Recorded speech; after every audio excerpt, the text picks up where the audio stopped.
ব্যর্থতা, উপজেলা পর্যায়ে চিকিৎসক নার্সের উপস্থিতি হতাশাজনক, আছে জনবল সংকট। অভিযোগ জানাতে স্বাস্থ্য অধিদপ্তরের হটলাইন চালু। পরকীয়ার জেরে রংপুরে আইনজীবী রথীশ চন্দ্রকে হত্যার দায়ে স্ত্রী দীপা ভৌমিকের ফাঁসির আদেশ, স্বজনদের সন্তোষ, দ্রুত কার্যকরের দাবি। চট্টগ্রামে যানজট নিরসনের লক্ষ্যে মেট্রো রেল নির্মাণের পরিকল্পনা সিডিএর। প্রকল্পের সম্ভাব্যতা যাচাইয়ে চীনের রেলওয়ে কোম্পানির সাথে চুক্তি এ সপ্তাহে। রোহিঙ্গা সহায়তায় বরাদ্দ থেকে প্রতিশ্রুত 25 ভাগ না পাওয়ার অভিযোগ কক্সবাজারের স্থানীয় ক্ষতিগ্রস্তদের। কাজ করছে কমিটি, দাবি জেলা প্রশাসকের। এবং বরগুনায় সরকারি বিদ্যালয়ে বিশেষ কোম্পানির সুপারিশে গাইড বই দিয়ে পাঠদানের অভিযোগ, বাধ্য করা হচ্ছে কিনতেও। সিলেবাস না পাওয়ার অজুহাত কর্তৃপক্ষের।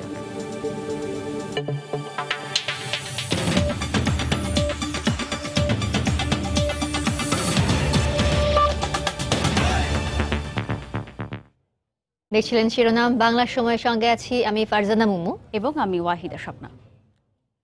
দেশের সরকারি চিকিৎসা কেন্দ্রগুলোতে স্বাস্থ্যসেবা নিশ্চিত করতে মন্ত্রণালয়ের কঠোর নির্দেশনার পরেও রয়ে গেছে নানা অনিয়ম। জেলা ও উপজেলা পর্যায়ে সরেজমিনে মিলেছে সময় মতো চিকিৎসক উপস্থিত না হওয়া এবং শুধু হাজিরা দিয়ে চলে যাওয়ার প্রমাণ। এ অবস্থায় ব্যাহত হচ্ছে প্রান্তিক জনগোষ্ঠীর স্বাস্থ্যসেবা। অন্যদিকে লোকবল ও প্রয়োজনীয় চিকিৎসা সরঞ্জামের অভাবে রোগীর চাপ সামলাতে চিকিৎসক ও নার্সদের হিমশিম অবস্থাও দেখা গেছে। এদিকে যে কোনো ধরনের অভিযোগ জানাতে হটলাইন চালু করেছে স্বাস্থ্য অধিদপ্তর। ময়মনসিংহের গৌরীপুর উপজেলা স্বাস্থ্য কমপ্লেক্সে এখনো নিশ্চিত হয়নি সময়মতো চিকিৎসকদের উপস্থিতি। মঙ্গলবার সকাল 10টার দিকে কেন্দ্রটিতে গিয়ে চোখে পড়ে অনিয়মের নানা চিত্র। প্রায় 2 ঘন্টা পর তড়িঘড়ি করে খোলা হয় বহির্বিভাগ। ছিল না কোনো চিকিৎসকের উপস্থিতিও। 8টার সময় আইছি, 10টা বাজে, ডাক্তার আইছে না, কোনো ডাক্তার এখনো আসছে না। এখন আমরা কিভাবে সঠিক চিকিৎসাটা পাবো? আজকে অ্যাকচুয়ালি আমার গাড়িটা চাকা পাংচার হয়ে গেছিল, যেন আসতে লেট হয়েছে একটু। ব্রাহ্মণবাড়িয়ার সরাইল উপজেলা স্বাস্থ্য কমপ্লেক্সে 13 জন চিকিৎসকের মধ্যে উপস্থিত হন মাত্র 3 জন। অনেকে হাজিরা দিয়ে চলে যান প্রাইভেট ক্লিনিকে। এ অবস্থায় প্রায় 3 লাখ মানুষের এই স্বাস্থ্য কেন্দ্রে মিলছে না প্রান্তিক মানুষের চিকিৎসা সেবা। যারা আছে মনে করেন নিয়মিত কন্টিনিউ থাকে না, হাজিরা সাক্ষাৎ দিয়ে অনেকে চলে যায়। প্যারাসিটামল দিছে আর কইছে যে বাইরে থেকে ওষুধ কিনে নিতাম। এখানে অ্যান্টিবায়োটিক আছে, ডায়াবেটিসের সাথে প্রেসার ওষুধ আছে, এখানে শুধু প্যারাসিটামল দেওয়ার তো কোনো প্রশ্নই আসে না। খুলনার বটিয়াঘাটা উপজেলা স্বাস্থ্য কমপ্লেক্সে নড়ে চড়ে বসেছেন কর্মকর্তা কর্মচারীরা। যথাসময়ে চিকিৎসকদের উপস্থিতির কারণে বেড়েছে রোগীদের ভিড়, তবে রয়েছে লোকবল সংকট। মোটামুটি চলার মতো ওষুধ আছে, আমরা রোগীদের সেগুলো ওষুধগুলো পাই, ভর্তি রোগীরাও ওষুধ পায়। রাজশাহীর পবা উপজেলা স্বাস্থ্য কমপ্লেক্সে আগের চেয়ে বেড়েছে স্বাস্থ্যসেবার মান, তবে নেই অবকাঠামোগত সুযোগ সুবিধা। কর্তৃপক্ষ জানায় প্রায় 5 বছর ধরে বিকল হয়ে পড়ে আছে এক্স-রে মেশিন। 2টি অ্যাম্বুলেন্সের মধ্যে নষ্ট রয়েছে একটি, পাশাপাশি রয়েছে জনবল সংকট। হেলথ কমপ্লেক্সের ইমার্জেন্সি সার্ভিসটা গুরুত্বপূর্ণ, সেখানে ইমার্জেন্সি রোগীরা আসে, সুতরাং এখানে একটা ভালো সার্ভিস দেওয়ার দরকার।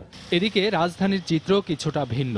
নির্ধারিত সময়ের আগেই দায়িত্ব পালনে কর্মস্থলে হাজির হন বেশিরভাগ চিকিৎসক। এতে দ্রুত সেবা পেয়ে খুশি রোগীরাও। তবে যথাযথ স্বাস্থ্য সেবা নিশ্চিত করতে চিকিৎসক নিয়োগ প্রয়োজন বলে মনে করেন সংশ্লিষ্টরা। এরকম মনে করছি এর চাইতে আরো আগেই পাইছি না। কোনো ব্লকে খুব একটা ভিড় নেই, কারণ ডাক্তাররা সিটে আছেন এবং ওরা ঠিক মতো দেখছেন। বহির্বিভাগে আমার ডাক্তার আছে মাত্র 18 জন, রুগী আসে প্রায় হলো 4500-5000। একজন ডাক্তারকে প্রতিদিনেই 200 থেকে 300 রোগী দেখতে হয়। হাসপাতালে সেবা সংক্রান্ত অভিযোগ জানাতে হটলাইন চালু করেছে স্বাস্থ্য অধিদপ্তর। দেশের যে কোনো প্রান্তের অভিযোগ জানানো যাবে 01759-114488 এই নম্বরে। সমভাবে যদি আমাদের যার যার অবস্থান থেকে যদি দায়িত্ব পালন করি, অচিরেই আমরা এর সুফল পাবো বলে আপনাকে আমরা আশ্বস্ত করতে পারি। কোনো দ্বিধাদ্বন্দ্ব করা হবে না, আগে অ্যাকশনে যেয়ে তারপরে অন্য কোনো কিছু। এদিকে চিকিৎসা সেবায় শৃঙ্খলা ভঙ্গের অভিযোগে বেশ কয়েকজন চিকিৎসককে কারণ দর্শানোর নোটিশ দিয়েছে স্বাস্থ্য অধিদপ্তর। সাবিত সারওয়ার, সময় সংবাদ। এদিকে কুড়িগ্রামে 20 লাখের বেশি মানুষের চিকিৎসায় একমাত্র ভরসা জেনারেল হাসপাতালটি। ডাক্তারের অনুমোদিত পদের 3 ভাগের 1 ভাগ দিয়ে সেখানে চিকিৎসা সেবা দেওয়া হচ্ছে কোনো মতে। পাশাপাশি অবকাঠামো সমস্যায় বারান্দায় শয্যা পেতে গুরুতর অসুস্থ রোগীদের চিকিৎসা নিতে হচ্ছে। মমিনুল ইসলাম মঞ্জুর তথ্য ও বিলাল হোসেনের ছবিতে রিপোর্ট। কুড়িগ্রাম জেলার উন্নত চিকিৎসার একমাত্র ভরসাস্থল জেনারেল হাসপাতাল। 1968 সালে প্রতিষ্ঠিত 50 শয্যার হাসপাতালটি 2001 সালে 100-তে এবং 2013 সালে 250 শয্যায় উন্নীত করা হয়। কিন্তু চিকিৎসক সহ জনবল কাঠামো ও অবকাঠামো রয়ে গেছে 100 শয্যার। সে অনুযায়ী এই হাসপাতালে 42 জন চিকিৎসক থাকার কথা থাকলেও রয়েছে মাত্র 14 জন। এর মধ্যে বহির্বিভাগে 4 জনের মধ্যে একজন, আন্তঃবিভাগে 6 জনের মধ্যে একজন এবং জরুরি বিভাগে কোনো মেডিকেল অফিসার নেই। ফলে যথাযথ চিকিৎসা সেবা পাচ্ছেন না বলে অভিযোগ রোগীদের। বেড নাই, নিচে থাকা লাগে খুব কষ্ট। এখানে সব ওষুধ পাওয়া যায় না, বাইরে থেকে ওষুধ কিনা লাগে। বারান্দায় থাকা লাগে, ডাক্তার তো ঠিকমতো আসে না। এই পরিস্থিতিতে ভর্তি রোগীদের ঠিকমতো সেবা দেওয়া সম্ভব হচ্ছে না বলে জানালেন কর্তব্যরত নার্স। পর্যাপ্ত পরিমাণ নার্স আছে এবং ওষুধ আছে, কিন্তু পর্যাপ্ত পরিমাণ ডাক্তার না থাকায় চিকিৎসার সমস্যা আছে। এদিকে শুধু আন্তঃবিভাগে নয়, বহির ও জরুরি বিভাগেও চিকিৎসা দিতে হিমশিম খেতে হচ্ছে বলে জানালেন হাসপাতালের সুপারিনটেন্ডেন্ট। আমাদের আউটডোর মেডিকেল অফিসার যেখানে 4 জন থাকার কথা সেখানে 1 জন আছে, ইনডোর মেডিকেল অফিসার 6 জন থাকার কথা 1 জন আছে, এমার্জেন্সিতে কোনো মেডিকেল অফিসার নাই, যার ফলে আমাদের এই স্বাস্থ্যসেবা দিতে আমরা হিমশিম খাচ্ছি। বরাবরের মতো হাসপাতালের চিকিৎসক সংকট দ্রুত নিরসনের আশাবাদের কথা জানালেন জেলা স্বাস্থ্য অধিদপ্তরের এই শীর্ষ কর্মকর্তা। চিকিৎসক সংকট যেটি রয়েছে এটি আমরা আশা করছি দ্রুত এটি নিষ্পত্তি হয়ে যাবে, এখানে চিকিৎসক পদায়ন হবে, কারণ ইতিমধ্যে এই ব্যাপারে আমরা জোর পদক্ষেপ নিয়েছি। জেনারেল হাসপাতালের আন্তঃবিভাগে গড়ে প্রতিদিন 250 শতাধিক রোগী ভর্তি থাকছে, আর বহির্বিভাগে চিকিৎসা নিচ্ছেন 7 শতাধিক রোগী। সময় সংবাদ, কুড়িগ্রাম। রংপুরের চাঞ্চল্যকর আইনজীবী রথীশ চন্দ্র হত্যা মামলায় তার স্ত্রী দীপা ভৌমিককে মৃত্যুদণ্ডাদেশ দিয়েছেন আদালত। দুপুরে জেলা ও দায়রা জজ ABM নিজামুল হক এ আদেশ দেন। এতে সন্তোষ প্রকাশ করেছেন স্বজন ও রাষ্ট্রপক্ষ। এ রায় পারিবারিক কলহ থেকে হত্যাকাণ্ড এড়াতে দৃষ্টান্ত হয়ে থাকবে বলে জানান আইনজীবীরা। রতন সরকারের রিপোর্ট, ক্যামেরায় ছিলেন শাকিল মাহমুদ। রংপুর জেলা কারাগার থেকে মঙ্গলবার সকালে জেলা ও দায়রা জজ আদালতে হাজির করা হয় নিহত রথীশ চন্দ্রের স্ত্রী দীপা ভৌমিককে। তার উপস্থিতিতে মামলার রায় ঘোষণা করেন বিচারক ABM নিজামুল হক। রায়ে আসামি দীপা ভৌমিককে মৃত্যুদণ্ড দেয়া হয়। পরবর্তী বিচার কার্যক্রমেও এই আদেশ বহাল থাকার প্রত্যাশা বাদী ও রাষ্ট্রপক্ষের আইনজীবীর। আদালত সমস্ত কিছু বিবেচনায় আসামিকে ফাঁসির আদেশ দিয়েছে। আমাদের বিশ্বাস এর রায় ন্যায় বিচার প্রতিষ্ঠিত হয়েছে। বাংলাদেশে এটা নজির হয়ে থাকবে, এই ধরনের অপরাধ আমাদের সমাজে আর করার সাহস পাবে না।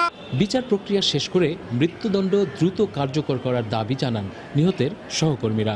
বাবুসোনাদারের যে আজকে রায় হয়েছে, এই রায়ে আমরা স্বস্তি প্রকাশ করছি। আমরা চাই দ্রুত এই রায়ের বাস্তবায়ন করা হোক, তাহলে রংপুরের মানুষ এটা স্বস্তির নিঃশ্বাস ফেলবে যে একটি রায় যথাযথভাবে প্রয়োগ করা হয়েছে। 2018 সালের 29শে মার্চ নিখোঁজ হন আইনজীবী রথীশ চন্দ্র ভৌমিক। এই ঘটনায় কোতোয়ালি থানায় একটি মামলা দায়ের করা হলে তদন্তে উঠে আসে রথীশের হত্যা রহস্য।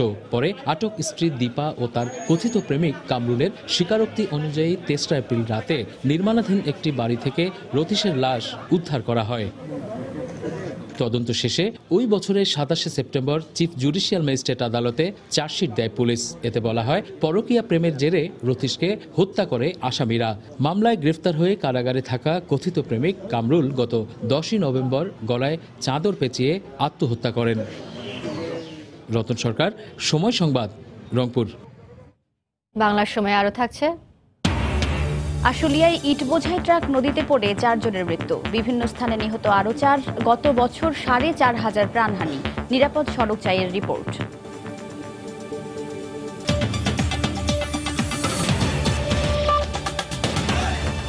জামায়াতে ইসলামীকে নিষিদ্ধ করা এখন সময়ের ব্যাপার বলে জানিয়েছেন মুক্তিযুদ্ধ বিষয়ক মন্ত্রী A.ক.ম মোজাম্মেল হক। দুপুরে গাজীপুর মেট্রোপলিটন পুলিশের ট্রাফিক সপ্তাহ কার্যক্রম উদ্বোধন শেষে সাংবাদিকদের কথা বলেন তিনি।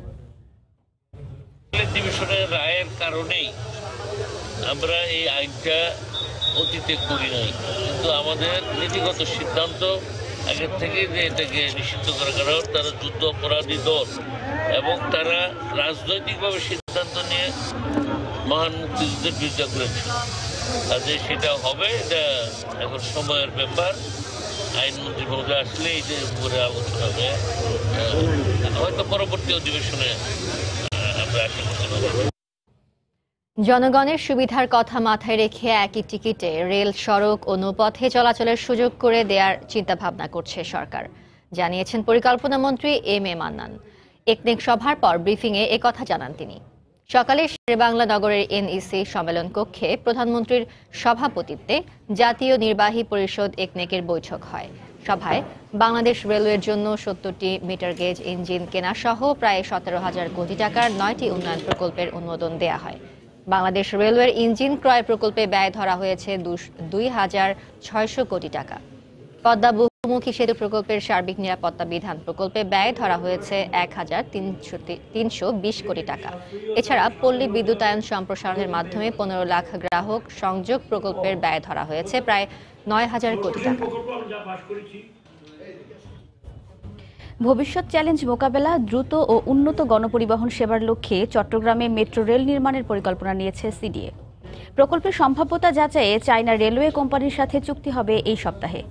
এ অবস্থায় বিশেষজ্ঞরা বলছেন, এটি চালু হলে যানজটের পাশাপাশি দ্রুত সময়ে একসাথে হাজার হাজার মানুষ যাতায়াত করতে পারবে। আশরাফুল আলম মামুনের ক্যামেরায় শফিকুল আলমের রিপোর্ট। মেট্রো রেল উন্নত বিশ্বে নগরবাসীর দ্রুত যাতায়াতের জনপ্রিয় মাধ্যম। তাই চট্টগ্রামেও মেট্রো রেল নির্মাণের পরিকল্পনা নিয়েছে সিডিএ। সিডিএ বলছে, আগামীতে বন্দরের কর্মকাণ্ড বৃদ্ধি ও Dhaka Chittagong high speed rail চালু হবে। এই নেটওয়ার্কে যুক্ত এবং সময়ের গতিতে চলতে হলে নগরবাসীর প্রয়োজন মেট্রো রেল। প্রাথমিকভাবে চট্টগ্রাম সিটি কর্পোরেশন এলাকা, পরে তা সম্প্রসারণ করা হবে অর্থনৈতিক অঞ্চল মিরসরাই ও সীতাকুণ্ড পর্যন্ত। আমরা আপাতত টাউনকেই রাখছি, অর্থাৎ আমাদের সিটি কর্পোরেশন যে এরিয়াটা সেখানেই রাখছি। এর সাথে যুক্ত করার চেষ্টা করতেছি অর্থ অঞ্চলটাকে। এটি আপাতত মূল পরিকল্পনা। আন্তর্জাতিক মানদণ্ড অনুযায়ী কোনো শহরে জনসংখ্যা 20 লাখের বেশি হলে প্রয়োজন মেট্রো রেলের। সিডিএ এর নেয়া এই উদ্যোগকে স্বাগত জানিয়েছে নগরবাসী। মেট্রো রেলটা হলে ভালো হয়, আমাদের তখন যানজটটাও কমবে, মানুষের যোগাযোগ ব্যবস্থা, মানুষের যাতায়াত ব্যবস্থা অনেক সহজ হয়ে যাবে। চট্টগ্রামও একটা বাণিজ্যিক রাজধানী হিসেবে এটার একটা প্রয়োজনীয়তা আপনার আছে।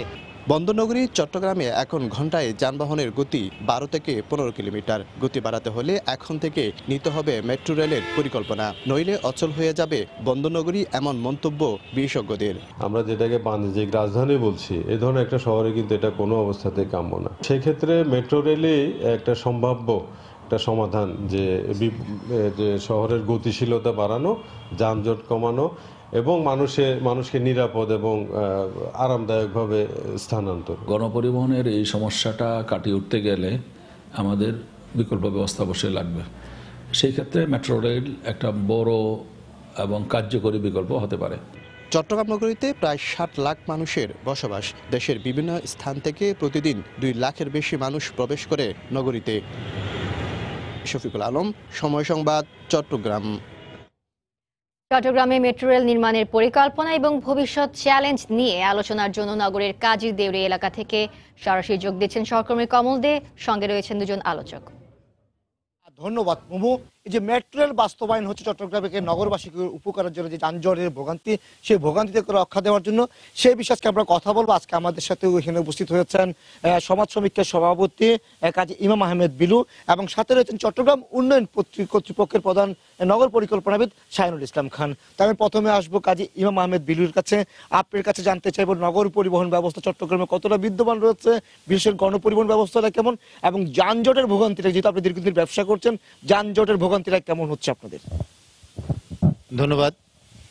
আসলে আমরা চট্টগ্রাম শহরে যারা বসবাস করি দীর্ঘদিন থেকে, আমরা লক্ষ্য করছি যে চট্টগ্রামের পরিবহন ব্যবস্থা দিন দিন অব্যবস্থাপনার দিকে চলে যাচ্ছে। এর দুটো কারণের মধ্যে একটি হচ্ছে যে গণপরিবহনের সংখ্যা কমে আসছে, সেদিকে আমরা ছোট গাড়ি দেখছি বেড়ে যাচ্ছে রাস্তায়। এর পাশাপাশি এই যে গণপরিবহনের যে ব্যবস্থাপনা, আমরা সেটারও দুর্বলতা লক্ষ্য করছি। আপনি রাস্তায় বেরোলেই দেখবেন যে বাস একটি আরেকটিকে আটকে রাখার জন্য যেভাবে রাস্তার বেশিরভাগ অংশ আটকে রেখেছে, তারা অন্য গাড়ি চলাচল করতে পারছে না। আমরা রমজান মাসে বা কোনো বিশেষ দিনে আমরা লক্ষ্য করি পুলিশের ট্রাফিক বিভাগ যেভাবে আমাদেরকে সার্ভিস দেন, আমরা সঠিক সময়ে যাতে ইফতারে বাসায় ফিরতে পারি, এটার জন্য আমি তাদেরকে ধন্যবাদ জানাই। কিন্তু এই সার্ভিসটি তারা সারা বছর কেন চালু রাখেন না, আমাদের প্রশ্ন রয়ে যায় সেইখানে, যেহেতু এই কাজটি করা সম্ভব। আর আপনার কাছে আবার আসবো, আমি এবার আসি শাহিনুল ইসলাম খানের কাছে আসি। আপনার কাছে জানতে চাইবো যে আমরা পৃথিবীর সবগুলো উন্নত দেশে দেখেছি, জাপানে দেখেছি বা থাইল্যান্ডও দেখেছি, এবং কাছের দেশ ভারতের কিন্তু আছে, মেট্রো রেল ব্যবস্থা চালু আছে। তাহলে আমাদের চট্টগ্রামে একদিন মধ্যে মেট্রো রেল চালু হলো না, যা নতুন সুখবর চট্টগ্রাম উন্নয়ন কর্তৃপক্ষ সে মেট্রো রেল বাস্তবায়ন করতে যাচ্ছে। এই প্রকল্পের অগ্রগতি কতটুকু হচ্ছে এবং আপনাদের চিন্তা ভাবনাটা কি? ধন্যবাদ। আসলে এতদিন কেন হলো না এই প্রশ্নটা না করে বরং আমরা একটু আশা করি যেন এটা যা করতে যাচ্ছি, আমরা যে মেট্রো রেলের ব্যবস্থাটা করতে যাচ্ছি, এটা যেন হয় স্বাচ্ছন্দ্যভাবে হয় এবং খুব দ্রুত হয়, এই ব্যবস্থাটাই করতে হবে। দেখেন, চট্টগ্রাম শহর হচ্ছে যে একটা বন্দর নগরী এবং এখানে প্রচুর মানুষ প্রতি বছর আসছে, কাজের সন্ধানে আসছে, বসবাসের জন্য আসছে।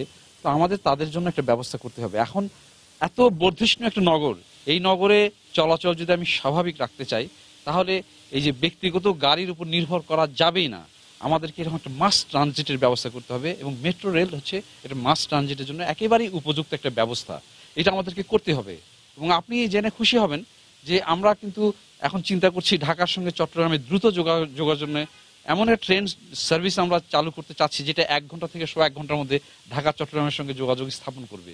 আপনি এখন চিন্তা করেন যে হাজার হাজার লোক যদি একসঙ্গে চট্টগ্রাম শহরে এসে পড়ে, এইসব লোককে তাদের নিজস্ব কর্মস্থলে অথবা তারা যে উদ্দেশ্য নিয়ে চট্টগ্রামে এসেছে, তারা সেই জায়গাতে যদি নির্দিষ্ট সময় যেতে চায়, তখন আমাদের কি করতে হবে? এই মাস পিপলের জন্য একটা মাস ট্রানজিট ব্যবস্থা করতে হবে এবং সেই দৃষ্টিকোণ থেকেই আমরা এখন খুব দ্রুত আমরা একটা মেট্রো রেল সার্ভিস চালু করার চিন্তা করেছি। আমি আপনার কাছে আবার আসবো, আমি আবার আসি বিলু ভাইয়ের কাছে। বিলু ভাই জানতে চাইবো যে সিডিএ যে পদক্ষেপটি নিচ্ছে মেট্রো রেল চালুর জন্য, তাহলে এই মেট্রো রেল চালু করতে যে বিশেষ আমলাতান্ত্রিক বেশ কিছু জটিলতা দেখা যায়, সেই জটিলতা নিরসন সহ যাতে প্রকল্পটি দ্রুত বাস্তবায়ন হয়, সেক্ষেত্রে কি করা উচিত?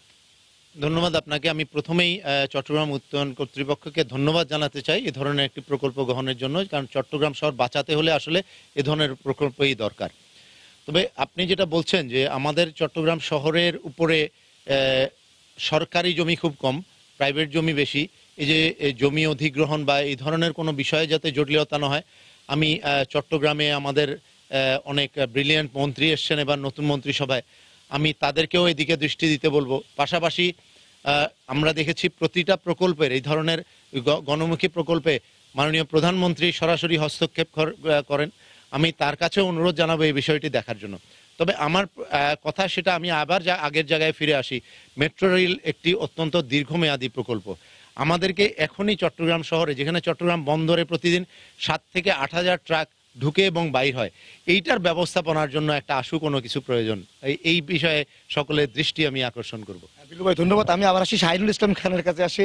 চট্টগ্রামবাসী মেট্রো রেল নিয়ে কতটা আশাবাদী হতে পারে এবং আশাবাদী হতে তো কতদিন তাদের অপেক্ষা করতে, কারণ যে প্রকল্প সেটি দীর্ঘমেয়াদী হয়ে যায় বা নানা জটিলতা সৃষ্টি হয়, এক্ষেত্রে উন্নয়ন কর্তৃপক্ষ এই জটিলতা নিরসনের জন্য কি ধরনের ব্যবস্থা করে নেবে? আপনাকে প্রথমে একটা জিনিস মাথায় রাখতে হবে, যখন আমাদের যে আমরা 10 বছর ধরে আমাদের যে অভিজ্ঞতা, মাননীয় প্রধানমন্ত্রী খুবই ডাইনামিক একটা সিদ্ধান্ত যেটা দেন, সেটা আসলে খুব দ্রুত বাস্তবায়নের জন্য নির্দেশ থাকে আমাদের। আমরা সেই আমাদের যেসব মেগা প্রজেক্টগুলোর দিকে দেখেন, কোনোটা আমরা নির্ধারিত সময়ের পরে শেষ করিনি, আমরা সবসময় নির্ধারিত সময় শেষ করেছি এবং করতে পেরেছি।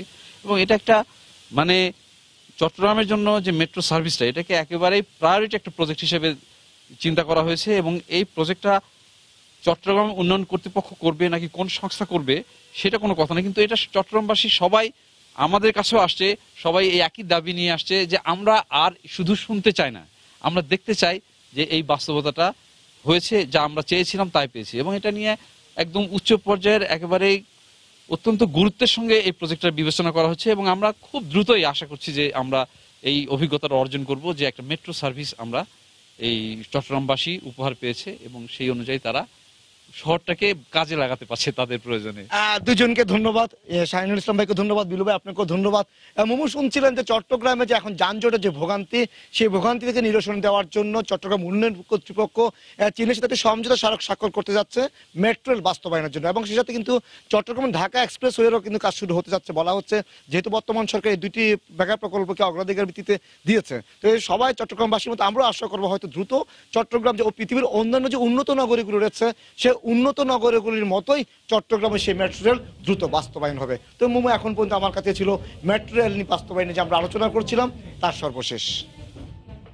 চট্টগ্রামে মেট্রো রেল নির্মাণের পরিকল্পনা এবং ভবিষ্যৎ চ্যালেঞ্জের বিভিন্ন বিষয় আলোচনার নিয়ে আমাদের সাথে কাজী দেউরিত এলাকা থেকে যোগ দিয়েছিলেন সহকর্মী কমল দে।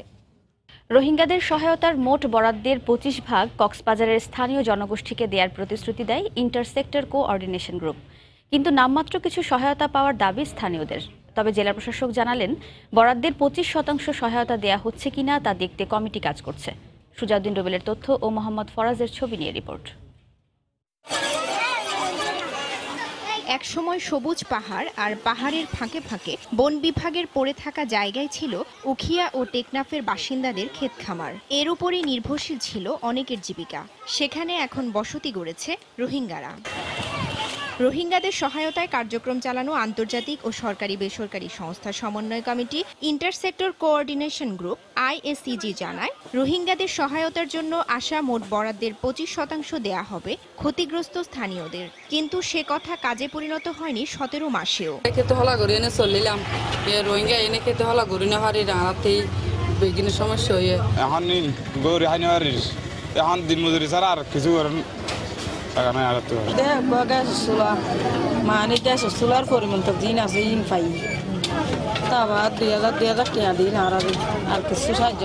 নামমাত্র সহায়তা নয়, ক্ষতিগ্রস্ত স্থানীয়দের প্রতিশ্রুতি অনুযায়ী পর্যাপ্ত সহায়তা দেওয়ার দাবি জানালেন সুশীল সমাজের এ নেতা। সরকারের পক্ষ থেকে 25% সহযোগিতার কথা বলা হয়েছিল, কিন্তু আমরা বাস্তব পক্ষে তেমন কিছু দেখতে পাচ্ছি না। আমরা চাই তাদেরকে স্থায়ী কিছু বন্দোবস্ত করা, যা দিয়ে তারা বাকিটা জীবন তাদের কর্মসংস্থান এবং তাদের জীবন জীবিকা চালাতে পারেন। তবে জেলা প্রশাসনের এই শীর্ষ কর্মকর্তা জানালেন, বরাদ্দের 25% সহায়তা দেওয়া হচ্ছে কিনা তা দেখতে গঠিত কমিটি কাজ করছে। ক্যাবিনেট ডিভিশন একটা সার্কুলার জারি করেছে যে বিশেষ করে উখিয়া টেকনাফের এই হোস্ট কমিউনিটির ডেভেলপমেন্ট ওয়ার্কটা যাতে সমন্বয় হয়, সেই জন্য আমরা একটা কর্মপরিকল্পনা নিব, প্রকল্প নিব, কিভাবে কাজ করা যাতে ডুপ্লিকেশন না হয়। রোহিঙ্গাদের আশ্রয় দেওয়ার কারণে কক্সবাজারের উখিয়া ও টেকনাফ উপজেলায় নানাভাবে ক্ষতিগ্রস্ত হয়েছে 3,36,000-এর বেশি স্থানীয় বাসিন্দা। আর গত 1 বছরে সহায়তা দেওয়া হয়েছে 1/3 ক্ষতিগ্রস্তদের। সময় সংবাদ, কক্সবাজার। UNHCR সহ আন্তর্জাতিক সম্প্রদায়ের সঙ্গে সমন্বয়ের মাধ্যমে নোয়াখালীর ভাসানচরে রোহিঙ্গা স্থানান্তর প্রক্রিয়া সম্পন্ন করা হবে বলে জানিয়েছেন দুর্যোগ ব্যবস্থাপনা ও ত্রাণ প্রতিমন্ত্রী ডাক্তার মোহাম্মদ এনামুর রহমান। দুপুরে কক্সবাজারের উখিয়ার কুতুপালংয়ে বর্জ্য শোধনাগার উদ্বোধন শেষে তিনি একথা বলেন। এ সময় মন্ত্রণালয়ের সচিব SM শাহ কামাল, শরণার্থী প্রত্যাবাসন ও ত্রাণ কমিশনার সহ বিভিন্ন আন্তর্জাতিক সংস্থার সদস্যরা উপস্থিত ছিলেন। রোহিঙ্গা ক্যাম্পে অক্সফাম ও UNHCR এর যৌথ উদ্যোগে বর্জ্য শোধনাগার নির্মাণ করা হচ্ছে। এর আগে কুতুপালংয়ে রোহিঙ্গা আশ্রয় শিবির পরিদর্শন করেন মন্ত্রী।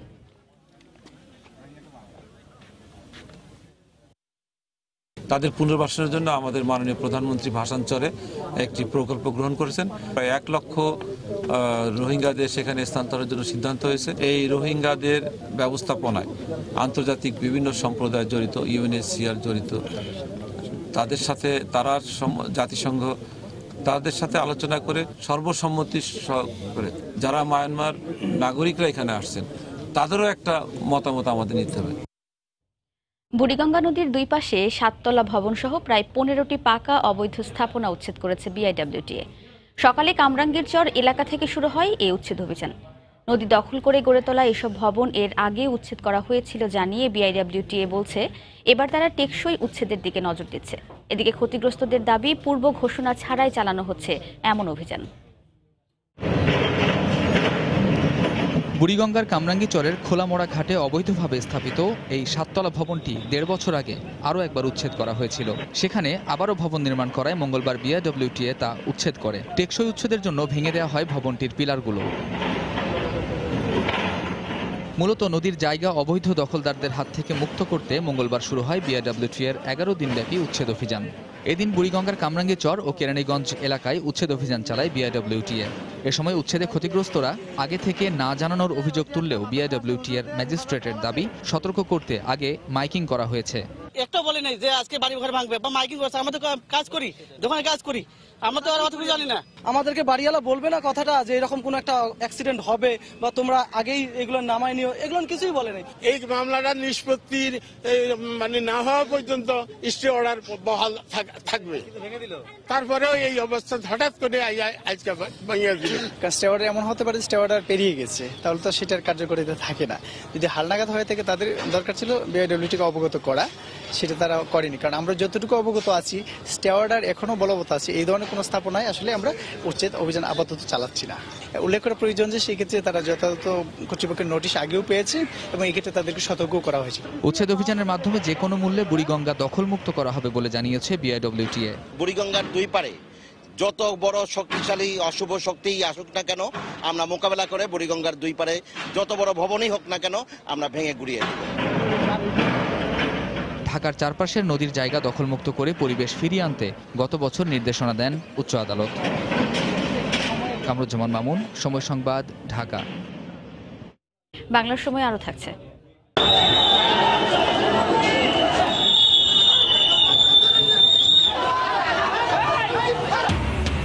চাঁদপুরে আওয়ামী লীগের বর্ধিত সভায় দুপক্ষের সংঘর্ষ, পুলিশ সহ আহত অন্তত 15। ঝিনাইদহে দুপক্ষের ধাওয়া পাল্টা ধাওয়ায় আহত 10।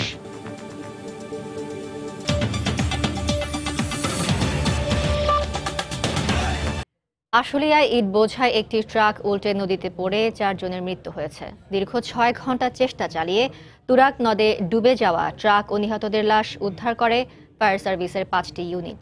এদিকে চট্টগ্রামে ট্রাক চাপায় মোটরসাইকেলের 2 আরোহী এবং ঠাকুরগাঁওয়ে সড়ক দুর্ঘটনায় 2 জন নিহত হয়েছেন। ব্যুরো রিপোর্টার ও জেলা প্রতিনিধির পাঠানো তথ্য ও ছবি নিয়ে রিপোর্ট। প্রিয়জনকে হারিয়ে কান্নায় ভেঙে পড়েন ট্রাক চালক মুজাহিদের পরিবারের সদস্যরা।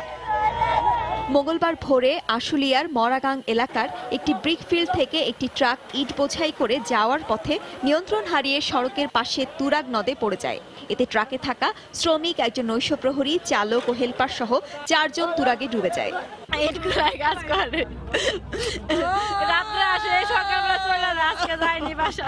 নাইট গার্ড যে গাড়িতে গেছে, গাড়িটা বললেই খাইছে, গাড়িটা ওই বাইক গেছে কিনে পরে বাইক নাহিনি, পরে আমরা দৌড়ে দৌড়ে করে আইছি। খোলার তনে মানে গাড়ি আইছে সাইরা আইতে এই জায়গায় মনে করেন যে গাড়ি মনে ড্রাইভার কন্ট্রোল করতে পারে না, গাড়ি গেছে খাতে পড়ে। খবর পেয়ে উত্তরা ফায়ার সার্ভিসের 3টি ইউনিট ও টঙ্গী ফায়ার সার্ভিসের 2টি ইউনিটের ডুবুরি দলের সদস্যরা উদ্ধার কাজ শুরু করেন। পরে ঘটনাস্থল থেকে 4 জনের লাশ ও ট্রাকটি উদ্ধার করা হয়। প্রথম অবস্থায় ডুবুরির মাধ্যমে জানতে পারলাম যে ট্রাকটা উল্টে গেছে, চাকা উপরের দিকে আছে, তো ওখানে কাজ করা খুবই রিস্ক। ক্রেন আসার পরে ক্রেন দিয়ে গাড়িটাকে বেঁধে তারপরে গাড়িটাকে উঠানো হয়। চট্টগ্রামের চন্দনাইশ এলাকায় পণ্য বোঝা একটি ট্রাক পেছন থেকে একটি মোটরসাইকেলকে চাপা দেয়। এতে ঘটনাস্থলেই রিকু নামে একজন এবং হাসপাতালে নেয়ার পর মিশকাত নামে মোটরসাইকেল আরোহী নিহত হন। ইসমাত জাহান, সময় সংবাদ। এদিকে 2018 সালে সারা দেশে সড়ক দুর্ঘটনায় প্রায় 4,500 মানুষ নিহত হয়েছেন। সকালে ঢাকা রিপোর্টার্স ইউনিটিতে নিরাপদ সড়ক চাইয়ের সংবাদ সম্মেলনে এ তথ্য উপস্থাপন করেন সংগঠনের চেয়ারম্যান ইলিয়াস কাঞ্চন। দুর্ঘটনা কমাতে আরও কার্যকর পদক্ষেপ নেওয়ারও আহ্বান জানান তিনি। 3,103টি সড়ক দুর্ঘটনা, নিহতের সংখ্যা হলো 4,439 এবং আহতের সংখ্যা হলো 7,425। যেখানে সড়ক দুর্ঘটনা, সড়ক ব্যবস্থাপনা সমস্ত কিছু বিষয় এবং সেখানে রিসার্চ হবে, কোনো ভিকটিম মানুষ তার যে ক্ষতিপূরণ সেটাও সেখানে সে দাবি করবে, এরকম একটা ডিপার্টমেন্ট আমরা চেয়েছিলাম, সেগুলো কিন্তু হয় নাই। কিন্তু বোর্ড নির্ধারিত সিলেবাসের বাইরে গাইড বই, কোম্পানির সুপারিশ করা বই দিয়ে পাঠদানের অভিযোগ উঠেছে বরগুনার বামুনা উপজেলার সরকারি একটি বিদ্যালয়ের বিরুদ্ধে। শুধু পাঠদান নয়, ওই কোম্পানির গাইড বই কিনতেও বাধ্য করা হচ্ছে শিক্ষার্থীদের। বিদ্যালয় কর্তৃপক্ষের দাবি, বোর্ড থেকে সিলেবাস পেতে দেরি হওয়ায় এমনটা করছেন তারা। রিপন মালির ক্যামেরায় বিস্তারিত জানাচ্ছেন এম.এ. আজিম। বরগুনার বামনা উপজেলার সরকারি সারোয়ারজান পাইলট মাধ্যমিক বিদ্যালয়। এখানে 6ষ্ঠ থেকে 9ম শ্রেণী পর্যন্ত শিক্ষার্থীদের একটি স্টেশনারির দোকান থেকে সিলেবাস সংগ্রহের জন্য বলেছেন শিক্ষকরা। দোকান থেকে সংগ্রহ করা সিলেবাসটি জাতীয় শিক্ষাক্রম ও পাঠ্যপুস্তক বোর্ড কর্তৃক নির্ধারিত বই অনুসারে করা হয়নি, সেটি করা হয়েছে কাজল ব্রাদার্স লিমিটেডের অনুপম গাইড বই অনুসারে। সিলেবাসগুলোর নিচে সহায়ক বই হিসেবে অনুপমের কথাও উল্লেখ করা হয়েছে। তাই সরকারিভাবে বিনামূল্যে বই পেলেও আলাদা সিলেবাসের কারণে বাধ্য হয়ে ছেলে মেয়েদের অনুপমের গাইড কিনে দিতে হচ্ছে বলে অভিযোগ অভিভাবকদের। সমস্যা যেহেতু স্যারদের দেওয়া গাইড এই তো নাম তারা করিতে সিলেকশন করছে। আমরা অনুপমে বিশ্বাসী না, আমরা সরকার স্বীকৃত যে বই ওই বই কিনতে ওই সিলেবাস অনুসারে কিনবো। তবে বিদ্যালয়টির সহকারী শিক্ষকরা অভিযোগ অস্বীকার করলেও প্রধান শিক্ষক জানালেন শিক্ষা বোর্ডের সিলেবাস পেতে দেরি হওয়ায় ওই সিলেবাস অনুসরণ করতে বলেছেন তিনি। যেহেতু আমাদের সিলেবাসটা পাইতে 16-17 দিন দেরি হয়েছে, এজন্য আমরা একটা নমুনা সিলেবাস মানে সৌজন্য সংখ্যা সেইটা আমরা ফলো করছি। বোর্ড নির্ধারিত সিলেবাসে প্রতিটি বিষয়ে প্রতিটি পরীক্ষায় যতটুকু পাঠ্য অধ্যায় পড়ানোর জন্য নির্ধারণ করা হয়েছে তার অর্ধেকটা করা হয়েছে ওই কোম্পানির সিলেবাসে। শিক্ষার্থীরা এটি অনুসরণ করলে বইয়ের অনেক কিছু পড়া থেকে বাদ পড়বে বলে মনে করছেন সচেতন মহল। এক ধরনের শিক্ষার বাণিজ্য এখানে চলছে এবং এই বাণিজ্য বন্ধ করা উচিত বলে আমি মনে করি। এদিকে বোর্ড নির্ধারিত বই বা সিলেবাসের বাইরে গেলে কঠোর ব্যবস্থা নেওয়ার কথা জানালেন জেলা প্রশাসক। শতভাগ স্টুডেন্টকে বইয়ের আওতায় আনা হয়েছে, সেই পরিপ্রেক্ষিতে 2-1টা বই আছে, সেগুলো হচ্ছে সহ পাঠ্যক্রমের যে বই।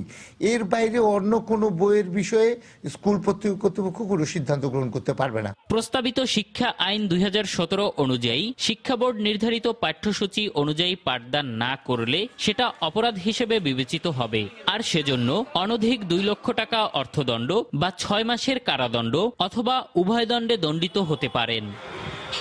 এম এ আজিম, সময় সংবাদ, বরগুনা। এসএসসি পরীক্ষার সামনে রেখে ভুয়া প্রশ্নপত্র ফাঁসকারী চক্রের 2 সদস্যকে গোপালগঞ্জ থেকে আটক করেছে র্যাব। সকালে বরিশালে র্যাব 8-এর অধিনায়ক মেজর খান সজিবুল ইসলাম সংবাদ সম্মেলনে এই তথ্য জানান। তিনি জানান, এসএসসি পরীক্ষার সামনে রেখে প্রশ্নপত্র ফাঁসকারী চক্রের 2 সদস্য গোপালগঞ্জের মুকসেদপুর উপজেলার গোবিন্দপুর এলাকায় অবস্থান করছে এমন খবরে অভিযান চালানো হয়। এ সময় কলেজ ছাত্র তরিকুল ইসলাম ও লিমনকে আটক করা হয়। প্রশ্নপত্র ফাঁসে ব্যবহৃত একটি কম্পিউটার, একটি মোবাইল ফোন ও বেশ কয়েকটি মোবাইল সিম জব্দ করা হয়। প্রাথমিক জিজ্ঞাসাবাদে তারা জড়িত থাকার কথা স্বীকার করেছে বলেও জানায় র্যাব। বিভিন্ন সাজেশনের নামে ফেক পেজের মাধ্যমে বিভিন্ন কোমলমতি স্টুডেন্টদের প্রশ্নপত্র সাপ্লাই করেন এবং বিকাশের মাধ্যমে তারা টাকা লেনদেন করেন। সো এটা তারা দীর্ঘদিন যাবৎ করে আসছে এবং তারা এটা স্বীকার করেছেন। এবং তাদের বিভিন্ন ধরনের হোয়াটসঅ্যাপ গ্রুপ রয়েছে এবং মেসেঞ্জার গ্রুপ রয়েছে। এই গ্রুপে অনেক ফলোয়ার রয়েছে, কোনো কোনো ক্ষেত্রে দেখা যায় এটা 10,000 থেকে শুরু করে প্রায় 1 লাখ পর্যন্ত ফলোয়ার রয়েছে। ভুয়া প্রশ্নপত্রের দিয়ে দেয় এবং তারা অনেক সময় গ্যারান্টিও দিয়ে থাকেন। আসলে সব কিছুই ভুয়া মানসিকতার পরিচয় আর কি। রাজবাড়ীতে বিয়ের প্রলোভন দেখিয়ে এসএসসি পরীক্ষার্থীকে গণধর্ষণের অভিযোগ উঠেছে। এ ঘটনায় 5 অভিযুক্তকে গ্রেফতার করেছে পুলিশ। পুলিশ জানায়, গতরাতে ওই শিক্ষার্থীকে নিজ বাড়িতে ডেকে নিয়ে যায় প্রতিবেশী সুজন। পরে সে ও তার সহযোগীরা মেয়েটিকে গণধর্ষণ করে পালিয়ে যায়। গুরুতর অবস্থায় তাকে উদ্ধার করে সদর হাসপাতালে ভর্তি করেন স্থানীয়রা। এ ঘটনায় আজ সকালে সদর থানায় 6 জনের বিরুদ্ধে মামলা করে নির্যাতিতার পরিবার। পরে জেলার মহাদেবপুর ড্রাই আইস ফ্যাক্টরি এলাকা সহ বিভিন্ন এলাকায় অভিযান চালিয়ে সুজন, আকাশ, বাবু সহ 5 অভিযুক্তকে গ্রেফতার করে পুলিশ।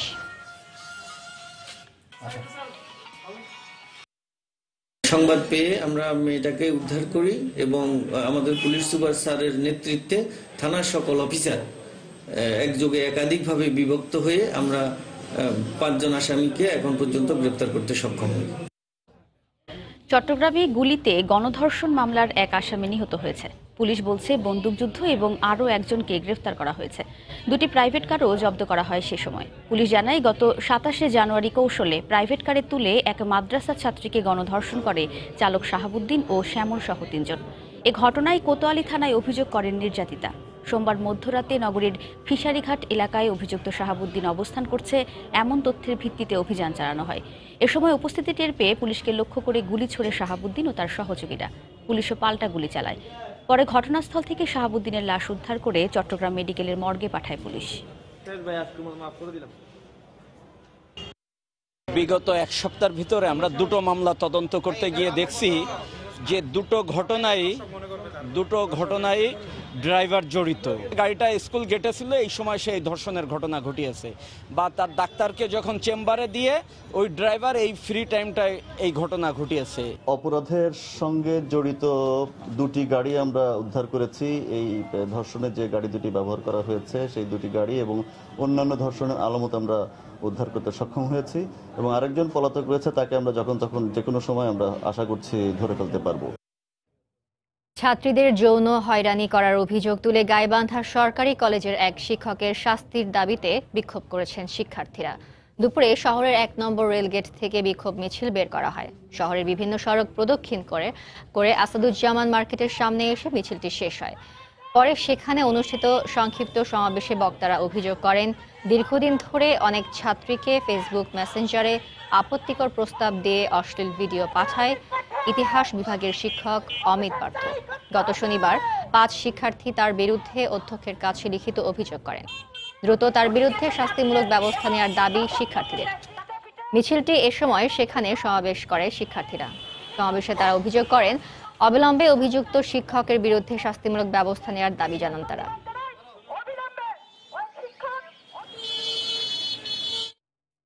আধিপত্য বিস্তারের জের ধরে চাঁদপুরে আওয়ামী লীগের বর্ধিত সভায় দুপক্ষের সংঘর্ষে ৩ পুলিশ সদস্য সহ ১৫ জন আহত হয়েছেন। দুপুরে ফরিদগঞ্জ উপজেলা শহরে এই সংঘর্ষ হয়। পুলিশ জানায়, শহরের উপজেলা সমবায় সমিতি কার্যালয়ে আওয়ামী লীগের বর্ধিত সভা শুরু হয়। এ সময় সাবেক সংসদ সদস্য ডক্টর শামসুল হক ভূঁইয়ার সমর্থকদের সঙ্গে বর্তমান সংসদ সদস্য শফিকুর রহমানের সমর্থকদের মধ্যে তর্ক বিতর্ক হয়।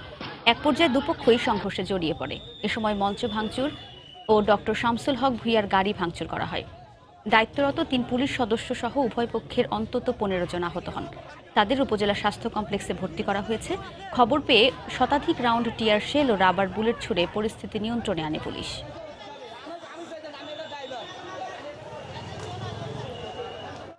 চাঁদপুর জেলা পুলিশের ফোর্স এখানে ইতিমধ্যে মোতায়েন হয়েছে এবং পরিস্থিতি এখন আমাদের সম্পূর্ণ নিয়ন্ত্রণে আছে। আমরা এখন দেখার চেষ্টা করছি আসলে ঘটনাটা কি ঘটেছিল। ঝিনাইদহে আধিপত্য বিস্তারকে কেন্দ্র করে আওয়ামী লীগের দুপক্ষের সংঘর্ষে অন্তত ১০ জন আহত হয়েছেন। এ ঘটনায় ৫ জনকে আটক করা হয়েছে। সকালে শৈলকুপা উপজেলার দুধসর এলাকায় এই সংঘর্ষ হয়। পুলিশ জানায়, আধিপত্যকে কেন্দ্র করে দুধসর ইউনিয়ন আওয়ামী লীগের সাধারণ সম্পাদক টি.এ. রাজুর সঙ্গে যুবলীগ নেতা মুশফিকুর রহমান উজ্জ্বলের বিরোধ চলে আসছিল। এরই জের ধরে আজ সকালে উভয় পক্ষের লোকজন দেশীয় অস্ত্রশস্ত্র নিয়ে সংঘর্ষে জড়িয়ে পড়ে। এতে অন্তত ১০ জন আহত হন। পরে তাদের উদ্ধার করে সদর হাসপাতালে ভর্তি করা হয়। ব্রাহ্মণবাড়িয়া থেকে অপহরণের ৪ দিন পর ময়মনসিংহ থেকে ১৩ বছরের এক কিশোরকে উদ্ধার করেছে র্যাব। এ ঘটনায় জড়িত সন্দেহে ৭ অপহরণকারীকে আটক করা হয়েছে। দুপুরে ব্রাহ্মণবাড়িয়া প্রেস ক্লাবে সংবাদ সম্মেলনে র্যাব ১৪ জানায়, গত ২৫ জানুয়ারি জেলার বিজয়নগর উপজেলার কাশিমপুর গ্রাম থেকে নিখোঁজ হয় ১৩ বছরের কিশোর জিতু মিয়া। দুদিন পর জিতুর বাবার কাছে মোবাইলে ৩ লাখ টাকা মুক্তিপণ দাবি করে ভৈরব দুর্জয় মোড় এলাকায় যেতে বলে অপহরণকারীরা। বিষয়টি র্যাবকে জানানো হলে অভিযান চালিয়ে প্রথমে লোকমান হোসেন ও ফুরকান খাদেম নামের ২ অপহরণকারীকে আটক করা হয়। তাদের দেয়া তথ্যের ভিত্তিতে ময়মনসিংহের বিসিএস কনফিডেন্স হলরুম এলাকা থেকে জিতুকে উদ্ধার করা হয়। এ সময় অন্য ৫ অপহরণকারীকেও আটক করা হয়। অপহরণকারীদের একজন চান মিয়ার সঙ্গে জিতুর বাবার পাওনা টাকা নিয়ে বিবাদ থাকায় জিতুকে অপহরণ করা হয় বলে জানায় র্যাব।